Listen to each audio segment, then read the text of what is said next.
people can still do the special review to get approved as a community hall. That was We're not gonna be taking that away, right? That was going to be a comment that I wanted to make. So what we're doing with this code amendment, and it already exists, but we're really formalizing it, is we're creating, kind of like we did with the horse regulations, we're creating 3 tiers of a system. So tier one is going to be your personal event. What can you do on your private property that is just an event that's your own personal private use? And when you climb that ladder and you hit your head on the ceiling, what's the next level? That's going to be the Section 7 special event. And you should be able to do that within the parameters that are defined herein and discussed tonight. And after you've had 3, if you're having 3 this year and you're consistently having 3 every year, and all of a sudden you decide I want to have 5 every year or 10 every year, or I want to become a permanent facility, we have a special review process for community halls, for which several people have gone through in the community, and they come in and they get approval. And at that point, we can talk about things like permanent facilities.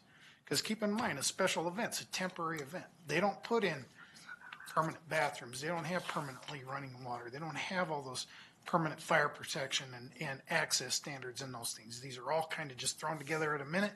We have an event and then they go away. So that's okay for a couple of events a year. We think that can be handled through the process that we've got into place.